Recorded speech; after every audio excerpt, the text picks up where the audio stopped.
Hi welcome दोस्तों, आपका स्वागत है मैथमेटिक्स स्पेशलिस्ट द्वारका चैनल पे। और यूपीएससी सीरीज़ के अंतर्गत हमने स्टार्ट किया था हिस्ट्री को, कक्षा 6वीं की एनसीईआरटी को, हिस्ट्री को, इतिहास को। लेकिन किसी कारणवश आपसे क्षमा चाहते हैं कि ये जो सीरीज़ है ये बीच में रुक गई थी। लेकिन अब आपसे वादा करते हैं कि आगे से ये सीरीज़ जो है कंटिन्यू चलेगी और आप सब भी इसके लिए सहयोग करें। और आपका स्वागत है। और आज हम शुरू करने जा रहे हैं पाठ संख्या 2। और इसी पाठ संख्या के अंतर्गत हम आपको बताने जा रहे हैं कि पिछले बार चाहे बाय मिस्टेक हो चाहे जैसे भी हो, हमने पाठ नंबर 1 में ही दोनों पाठ को कवर कर लिया था टॉपिक्स को। इसीलिए मैं आपको बता दूं, सबसे नंबर 1 जो टॉपिक था हमारा पाठ संख्या 1 में कोई विशेष बात नहीं है। पाठ संख्या 1 में आपको बस इतिहास के बारे में, इतिहास क्या है, पहले के लोग कैसे रहते थे, क्या खाते थे और इतिहास की चीज़ों को हम कैसे जानते हैं, इसके अतिरिक्त और कुछ भी नहीं उसमें था। लेकिन आज हम बात करें पाठ संख्या 2 की, तो मैंने आपको एक मानचित्र के सहायता से आपको बताया था, जो है स्थान बताए थे आपको मैंने, बहुत सारे पुराने स्थान बताए थे नवपाषाण कालीन, जहाँ पे कृषि के, पशुपालन के एवं अग्नि के साक्ष्य मिले हैं। तो हमने पाठ संख्या 2 में ये मैप के माध्यम से आपको स्थान करा दिया था। दूसरा था टॉपिक जलवायु। अब जलवायु में परिवर्तन अचानक से 12,000 साल पहले जो आया था उसके बारे में मैंने आपको बता दिया था। जो जलवायु जो है उष्ण हो गई थी, थोड़ी गर्म हो गई थी, जिस कारण घास के मैदान विकसित हुए, बहुत सारे घास पे आश्रित पशुओं का, जीवों का तेज़ी से विकास हुआ और उसके बाद जो है धीरे धीरे कृषि का भी आरंभ हुआ। ये सब मैंने टॉपिक कवर करा दिया था। और इसके पश्चात था तीसरा टॉपिक ईसा पूर्व एवं ईसवी सन। ये सब बातें मैंने आपको बता दी थी। चलिए, तो अब आपको जो है पाठ संख्या 2 मैं समझता हूँ कि कंप्लीट हो गया है। इसके अतिरिक्त और कुछ भी नहीं है पाठ संख्या 2 में। अब चलते हैं पाठ संख्या 3 के तरफ। पाठ संख्या 3 में नए इनो का ऐसे कुछ नाम है, जो नॉर्थ ईस्ट इंडिया की लड़की है, उसका भोजन के बारे में है। उसको क्या पसंद है, चावल में मसाले इत्यादि डाल के बिरयानी खाना पसंद है और इस प्रकार की चीज़ें, डिशेस पसंद है। लेकिन बच्चों का एनसीईआरटी है, छोटे बच्चों का, तो प्रश्न किया जाता है कि ये भोजन आया कहाँ से। इसके ऐतिहासिक विवरण के बारे में हम बात करें तो इसके साक्ष्य जो है, पहले के लोग क्या खाते थे, कौन कौन से अन्न उगाते थे, इस सब के बारे में ऐतिहासिक विवरण उपलब्ध कराया जाता है। जैसे बसने की प्रक्रिया दिखाई जाती है कि जब लोग घूमते थे, शिकार करते थे, यानी आखेटक थे।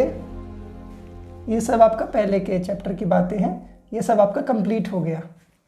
अब जो है पाठ संख्या 3 में आखेटक एवं खाद्य संग्राहक ऐसी जो चीज़ें हैं, यानी जो शिकार करते थे और बहुत से जीवों को शिकार और खेती पे आश्रित थे, उनकी बसने की प्रक्रिया क्यों शुरू हुई। पहले जो उनका मेन भोजन था आखेटक पे था, तो वे पशुओं के साथ साथ घुमक्कड़ प्रकृति के थे, यानी घूमते रहते थे। अब जब उनका खाद्य संग्राहक बन गए वो, यानी कृषि करने लगे, यानी खेती करने लगे, तो एक जगह खेती के लिए आवश्यक है कि किसी फसल को बोकर उसके देखभाल के लिए एक जगह रुकना पड़ता है। तो कृषि के लिए उन्हें एक जगह स्थायी रूप से निवास करना पड़ा, जिस कारण जो है बसने की प्रक्रिया शुरू हुई और बस्ती बनने शुरू हुए, गांवों का विकास आरंभ हुआ। इसके साथ ही नए नए विविध प्रकार के फसलों को उगाना भी शुरू किया गया। और इसमें बहुत विभिन्न स्थानों से बहुत अलग अलग चीज़ें प्राप्त हुई हैं। जैसे हम अगर बात करें, मेहरगढ़ पाकिस्तान बलूचिस्तान के बेलन दर्रे के पास जो स्थित है, उसमें हम आपको एक चार्ट के माध्यम से बता देते हैं इस प्रकार से। गेहूँ, जौ, भेड़, बकरी और मवेशी ये जो चीज़ें हैं ये आधुनिक पाकिस्तान के मेहरगढ़ से प्राप्त हुई है। इसके आगे आप लिख देंगे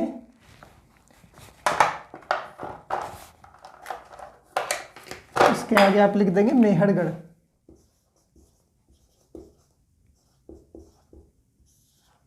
चलिए, और उसके बाद ये जो है दूसरा चीज़ है चावल। चावल, जानवरों की हड्डी,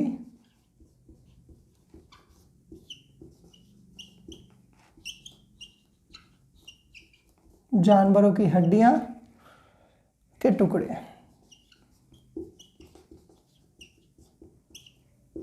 ये प्राप्त हुआ है कहाँ से? कोलडिहवा, उत्तर प्रदेश, यूपी। कोलडिहवा, यूपी। चलिए, और इसके अलावा जो है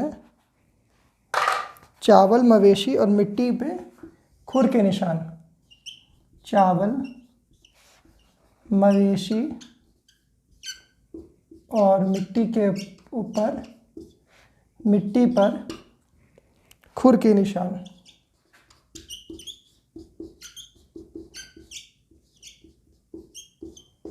ये प्राप्त हुआ है आपका महागढ़ा, यूपी से। महागढ़ा, महागढ़ा,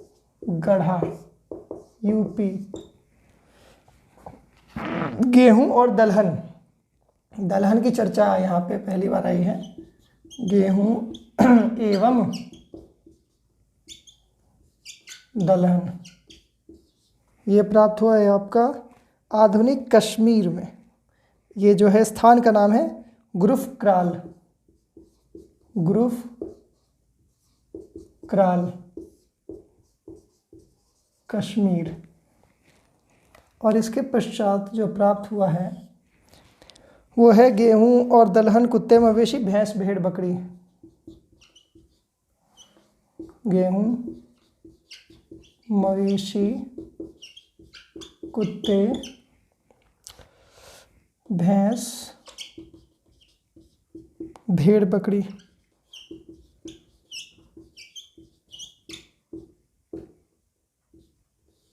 ये जो प्राप्त हुआ है आपका बुर्ज होम।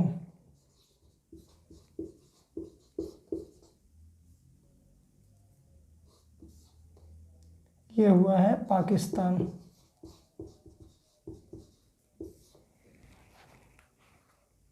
नहीं, बुर्ज होम कश्मीर।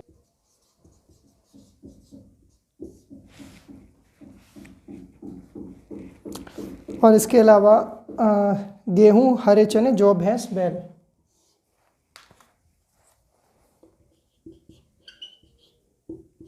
गेहूं, हरे चने, जौ, भैंस और बैल, ये सब चीज़ें और पशुपालन के साक्ष्य कहाँ से मिले हैं? चिरांद, बिहार में। चिरांद, बिहार।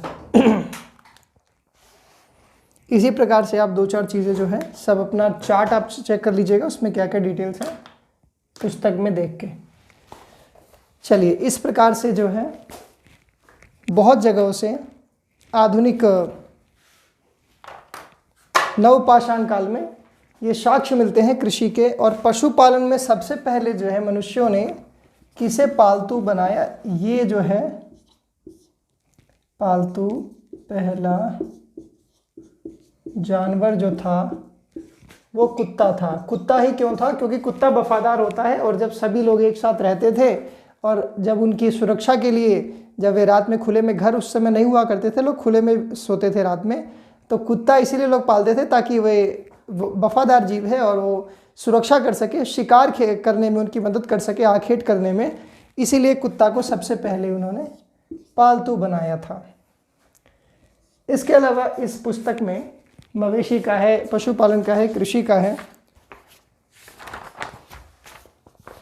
स्थायी जीवन की ओर, स्थायी जीवन की ओर के अंतर्गत लोग विभिन्न प्रकार के चीज़ें बनाने लगे। जैसे पुरातन कश्मीर के आसपास, कश्मीर के बुर्ज होम के पास एक गर्तवास, गर्त माने होता है गड्ढा, गड्ढे में वास यानी गड्ढे में रहने के साक्ष्य मिले हैं। यानी यहाँ पे जो है अंडरग्राउंड बेसमेंट में रहने के लिए ठंड ज़्यादा हुआ करती थी उस समय वहाँ पे, अभी भी वहाँ ज़्यादा होती है, तो उसी लिए गर्तवास उस समय में लोग बना के रहते थे, आज से 10,000 साल पहले नवपाषाणकालीन युग में। बहुत सी जगहों पर पत्थर के औजार मिले हैं और इसमें ऐसे औजार भी हैं जो पूरा पाषाणकालीन उपकरणों से भिन्न हैं। और जो नवपाषाणकालीन जीवन होता था उसमें पत्थर जो होते थे उनका, पत्थर का साइज में परिवर्तन हो गया, उसके आकार में परिवर्तन हो गया था।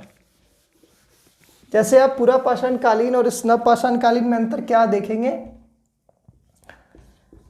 पूरा पाषाण के अंतर्गत आप देखेंगे कि औजार जो होते थे ज़्यादा बड़े एवं पॉलिश नहीं होते थे, उस पर पॉलिश नहीं होता था। लेकिन नव पाषाण काल में,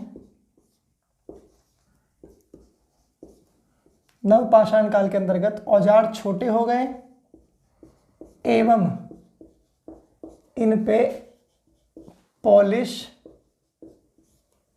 किया जाता था।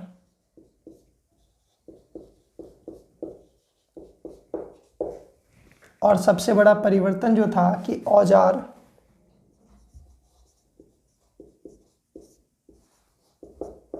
लकड़ी एवं हड्डियों के हैंडल या हत्थे के साथ बनाए जाते थे।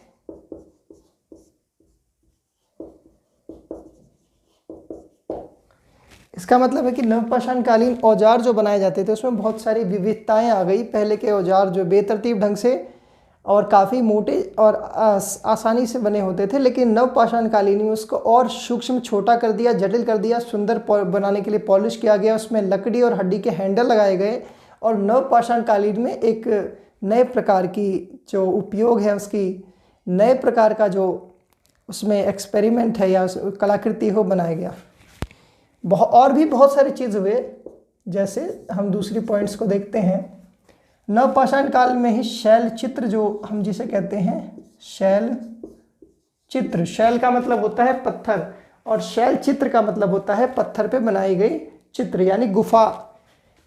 जब वे गुफा में रहते थे, बसना आरंभ कर दिया उन्होंने, उन्हें घर या तो प्राकृतिक या तो स्वयं द्वारा झोपड़ी इत्यादि जो बनाए जाते थे उसमें रहते थे। तो गुफा में वो रहते थे तो गुफा के अंदर की चित्रकारी करते थे, तो उसे शैल चित्र कहते थे। इसका विकास हुआ नवपाषाण काल में, नवपाषाण काल में। और उसके बाद जो है नीचे का पॉइंट्स आपको मिटा देता हूँ, मैंने लिख लिया होगा आपने।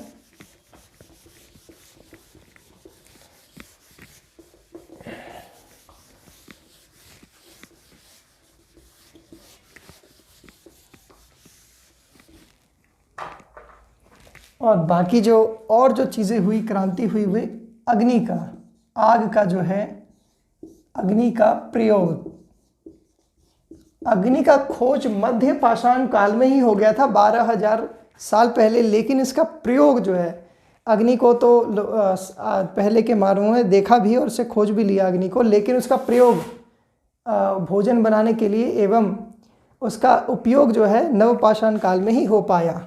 अग्नि का प्रयोग लगभग 10,000 साल पहले, ये है नवपाषाण काल का टाइमिंग, इसका समय। तो इस समय अग्नि का प्रयोग हुआ। शैल चित्र बनने स्टार्ट हुए और औजारों में का जो है नए तरह से औजारों में परिवर्तन आया, जिसे हम लोग माइक्रोलिथ्स कहते हैं। इन औजारों को माइक्रोलिथ्स कहते हैं, माइक्रोलिथ्स। माइक्रो का मतलब होता है छोटा, लिथ का होता है पत्थर, लैटिन शब्द का है, लिथ का मतलब पत्थर होता है, छोटा पत्थर। इस प्रकार से आप लोग तो पुस्तक पढ़ते ही होंगे, लेकिन ये समझाने के लिए हम यहाँ बैठे हैं। अगर आप ज़्यादा इसमें से मेन चीज़ को, टॉपिक्स को ले सकते हैं और बाकी पुस्तक आपकी सहायता के लिए उपलब्ध है।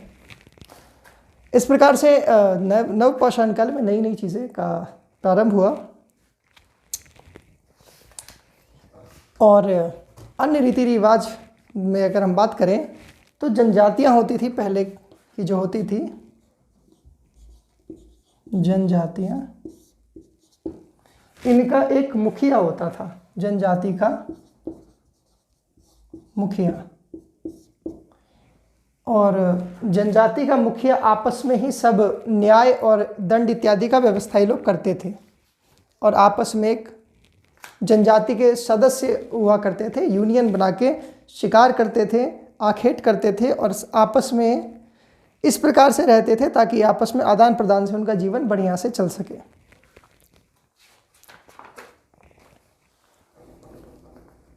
और जनजातियों की सांस्कृतिक परंपराएं बहुत समृद्ध एवं विशिष्ट होती थी। उनकी परंपराएं संगीत, कहानियां और चित्रकारी से भी स्पष्ट हुआ करती थी। जनजातियों में बहुत सारे कहानी और शैल चित्र के माध्यम से उनकी परंपराएं हमें पता चलती है।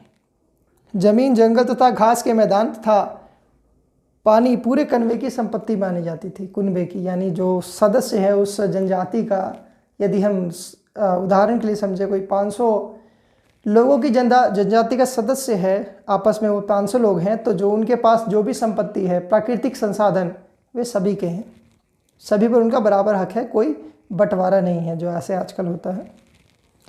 इनका उपयोग सभी एक साथ करते थे और उनमें गरीब अमीर के बीच कोई अंतर नहीं रहता था। इसीलिए जनजातीय समाज अन्य समाजों से भिन्न था। इसीलिए जनजातीय समाज को आज भी मुख्य धारा में लाने के लिए सरकार काफ़ी प्रयास करती है, नई नई योजना लाती है। जैसे हम बात करें नॉर्थ ईस्ट की, उत्तर पूर्वी राज्यों की, जिसमें नागालैंड, मिज़ोरम, त्रिपुरा, मणिपुर इत्यादि राज्य हैं, असम भी है, जिसमें बहुत सारी जनजातियाँ अभी भी इस प्रकार के नियम का पालन करती है। और ये जनजातियाँ इतनी महत्वपूर्ण क्यों होती हैं? क्योंकि हम जानते हैं कि पहले के काल में, खासकर उत्तर वैदिक और वैदिक काल में, हमारा समाज जो था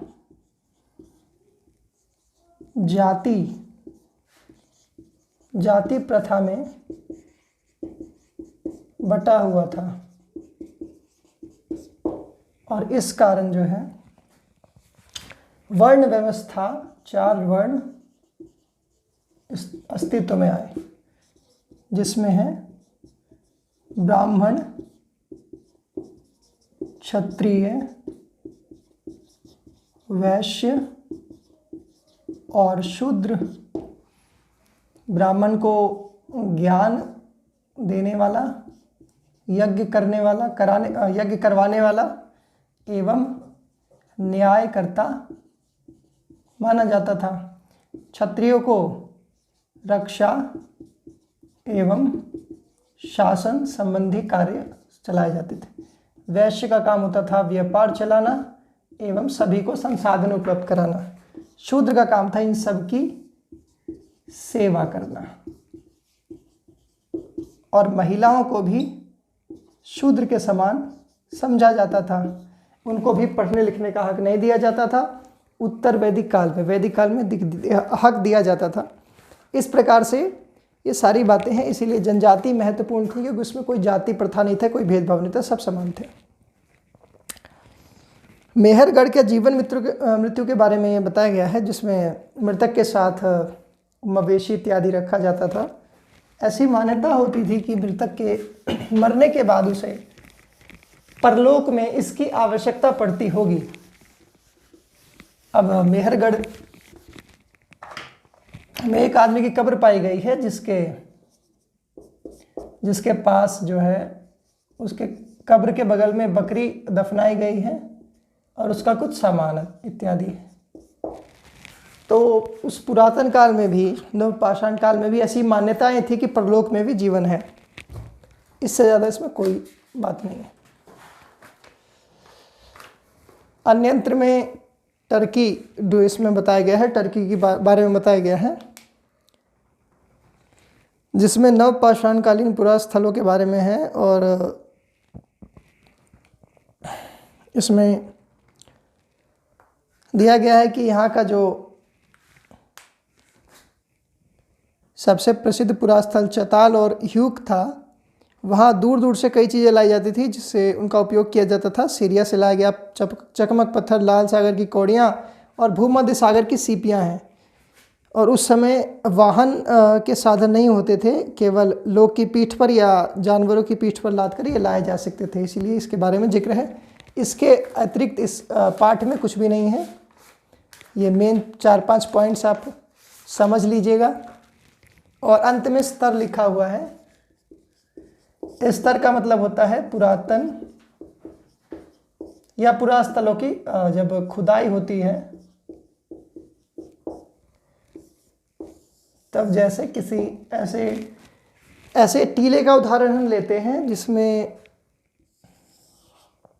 जहाँ लोग रहते हैं वहाँ ऐसी मान्यता होती है कि लोग आसपास रहते हैं तो वहाँ कूड़ा कचरा इत्यादि इकट्ठे होते होते या वहाँ पे मिट्टी आदि इकट्ठे होते होते आते आते वह स्तर जो है ऊपर उठता रहता है। किसी निवास स्थान जो कि कोई मोहल्ला होता है उसका धीरे धीरे वह ऊपर उठने लगता है। इसी प्रकार जब कोई ऐतिहासिक या कोई पुरातत्व का विशेषज्ञ व्यक्ति जब खुदाई करता है तो सबसे ऊपर की जो सबसे ऊपर का जो स्तर होता है, इसे हम स्तर कहते हैं। 1 2 3 4 ये सबसे ऊपर का जो स्तर होता है ये सबसे बाद का होता है, मतलब सबसे बाद की सभ्यता का। यानी अभी जैसे सबसे नीचे का टीला होगा ये सबसे पुराना होगा, क्योंकि सबसे पहले लोगों ने यहाँ बसना शुरू किया, ये ऊंचा हो गया, फिर इसके बाद दूसरे लोग आए, फिर ये इसी प्रकार से ये ऊपर इसका ये ऊपर उठता रहता है। इस प्रकार से इसे स्तर कहते हैं। इसके बारे में तो सबसे नीचे वाला स्तर सबसे पुराना होता है और सबसे ऊपर वाला स्तर सबसे नया होता है, इसके बारे में जिक्र है। इसके अलावा इसमें कुछ नहीं है। चलिए ये पाठ समाप्त हुआ और इसके बाद अगली वीडियो में हम दूसरे पाठ के बारे में आपसे चर्चा करेंगे। धन्यवाद। और इसे आप सहयोग करके आगे बढ़ाएं इस चैनल को, और आप इसे सब्सक्राइब करें एवं लाइक करें और शेयर भी करें। धन्यवाद।